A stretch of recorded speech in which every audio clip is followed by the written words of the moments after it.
Haïti, écoute-moi bien. On vous a trahi, on vous a piétiné, et aujourd'hui, je parle sans filtre.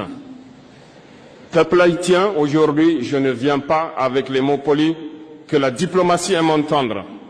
Non, je viens avec la vérité que beaucoup redoutent, la vérité que certains préféraient que vous n'entendiez jamais.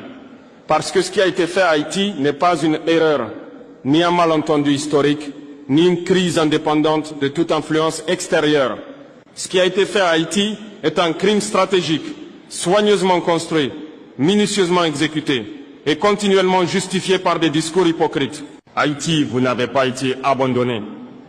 Vous avez été trahi. Trop de puissances ont joué avec votre destin comme on joue une partie d'échecs. Et vous étiez la pièce qu'elles pensaient pouvoir sacrifier sans remords. On a étouffé votre économie, étranglé vos institutions, humilié votre peuple.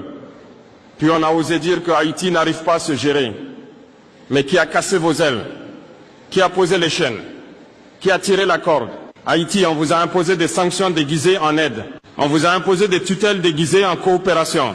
On vous a imposé des discours moralisateurs pour cacher l'exploitation, la mainmise, le contrôle à distance. Et quand votre peuple a résisté, parce que vous êtes un peuple qui ne se soumet jamais, ils ont utilisé les médias pour vous salir, pour vous faire passer pour un pays ingérable, chaotique, perdu.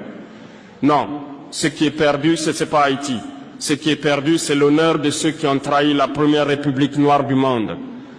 Haïti a montré au monde comment briser l'esclavage. Alors le monde occidental n'a jamais pardonné Haïti.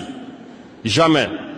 Et aujourd'hui, moi je viens dire clairement, sans détour, sans filtre, les puissances qui prétendent aider Haïti sont souvent les mêmes qui profitent de ces blessures. Je sais que ces mots dérangent. Je sais que beaucoup vont faire semblant d'être choqués. Mais on ne peut pas continuer à maquiller l'injustice derrière des communiqués diplomatiques. Haïti mérite qu'on lui parle avec respect. Haïti mérite qu'on reconnaisse les torts qu'on lui a faits. Haïti mérite qu'on cesse de lui mettre les mains dans les poches tout en lui donnant des leçons. Aujourd'hui, je vous le dis, plus personne n'a le droit de décider à la place du peuple haïtien. Plus personne n'a le droit de parler en votre nom. Plus personne n'a le droit de jouer avec votre avenir. Haïti, vous avez été trahi, mais vous n'êtes pas brisé. Et le monde va devoir l'entendre. Haïti, vous n'êtes pas pauvre. On vous a volontairement œuvré. Haïti, je vais vous dire une vérité qui dérange, mais que personne n'ose prononcer devant vous. Vous n'êtes pas pauvre. On vous a appauvri délibérément, stratégiquement, calculé au millimètre près. Votre misère n'est pas naturelle, elle n'est pas culturelle, elle n'est pas le résultat d'un peuple incapable de se gérer. Ces mensonges-là ont été répétés tellement de fois que certains ont fini